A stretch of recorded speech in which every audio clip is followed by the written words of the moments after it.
یہ چند ماہ پہلے کا واقعہ ہے، مگر میرے لیے انتہائی یادگار بن گیا ہے، کیونکہ یہ نہ صرف یادگار ہے بلکہ خاصا پراسرار اور دلچسپ بھی ہے۔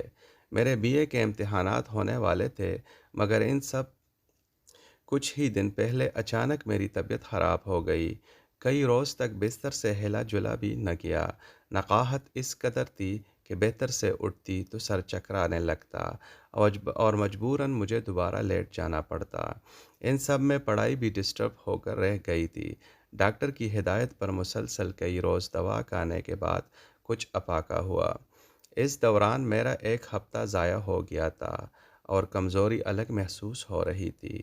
امتحان سے ایک ہفتہ قبل امی نے مجھے سختی سے ہدایت کی کہ روز رات کو دودھ پی کر سونا ہے اور رات دیر تک پڑھائی نہیں کرنی۔ جو تیاری کرنی ہے وہ صبح اٹھ کر کر لینا۔ امی روز رات کو دودھ ابالنے کے بعد دودھ والی گڑوی میرے کمرے میں ہی رکھ دیتی تھی تاکہ ذرا ٹھنڈا ہونے پر میں اس میں سے ایک گلاس نکال کر پی لوں اور باقی دودھ فریج میں رکھ دوں۔ چنانچہ میں ایسا ہی کرتی۔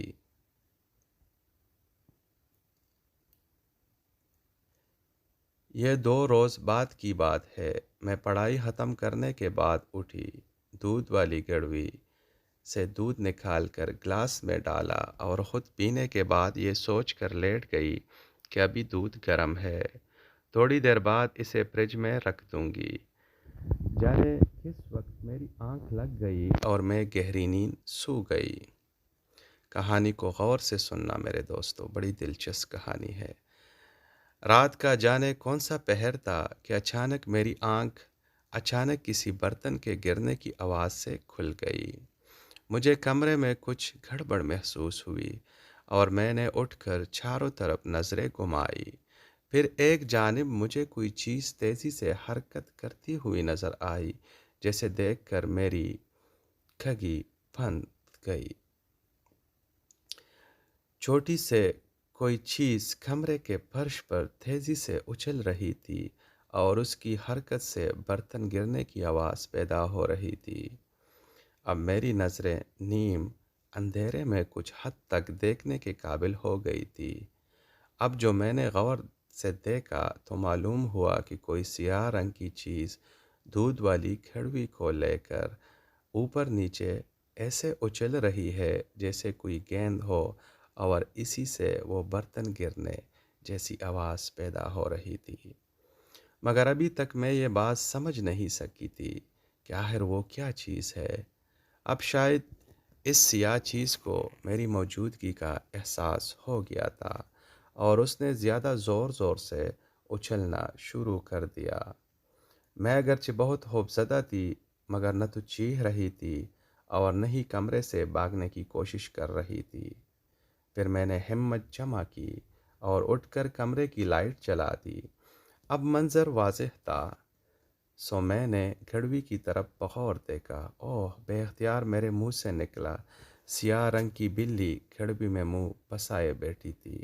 اب چونکہ اس کا منہ گھڑوی کے چھوٹے سے منہ میں پھنس کر رہ گیا تھا، اس لیے وہ اپنی جنجلاہٹ اچھل کود کر دکھا رہی تھی۔ کمرے میں ادھر سے ادھر اس کی بھاگ دوڑ ایک عجیب منظر پیش کر رہی تھی اور مجھے سمجھ نہیں آ رہی تھی کہ میں کیا کروں۔ بلی کی کوئی مدد کروں یا اسے پکڑوں، کچھ سمجھ نہیں آ رہی تھی۔ بلی اس قدر اشتعال میں تھی کہ اسے پکڑنا بھی ممکن نہ تھا۔ اس دوران میرے کمرے سے آوازیں سن کر امی اور بھائی بھی آ گئے۔ اب سب کے سامنے وہی منظر تھا جسے میں کئی منٹ سے دیکھ رہی تھی۔ کسی کو بھی میری طرح اس صورتحال کا حل سمجھ نہیں آ رہا تھا۔ پھر قدرت نے خود ہی اس کا حل نکال دیا۔ بھاگتی ہوئی بلی اچانک دیوار سے ٹکرائی اور پھر اس نے زور سے اپنے سر کو جھٹکا دیا، تبھی اس کا سر گڑوی سے نکل آیا۔ کچھ دیر کے لیے بلیک ٹھٹکی، جیسے وہ بھی منظر دیکھ کر حیران ہوئی ہو، اور پھر اس نے ہم سب کو حیران کرتے ہوئے کمرے میں لگے کولر کی طرف دوڑ لگا دی، مگر جلد بازی میں وہ کولر کے اوپر لگے ہارڈ بورڈ میں الجھ گئی اور اسے دوبارہ واپس آنا پڑا۔ اب اس کے تیور اور خطرناک تھے۔ وہ غراتی ہوئی ادھر ادھر بھاگ رہی تھی اور اسے راستہ نہیں مل رہا تھا۔ پھر وہ میرے کمرے سے باہر نکلی اور ٹی وی لانچ کی طرف دوڑی۔ اب بائی نے آگے بڑھ کر ٹی وی لانچ سے باہر جانے والا دروازہ کھول دیا۔ بلی فوراً اس طرف آئی اور باہر نکل گئی۔ یوں یہ معاملہ ختم ہو گیا۔ اب اس بات پر غور شروع ہوا کہ بلی کے ساتھ کیا اور کیسے ہوا۔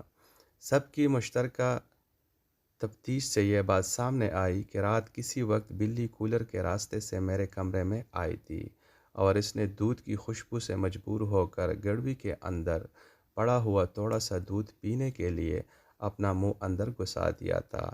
بس پھر اس کے ساتھ وہی ہوا جو اوپر بیان کر چکی ہوں۔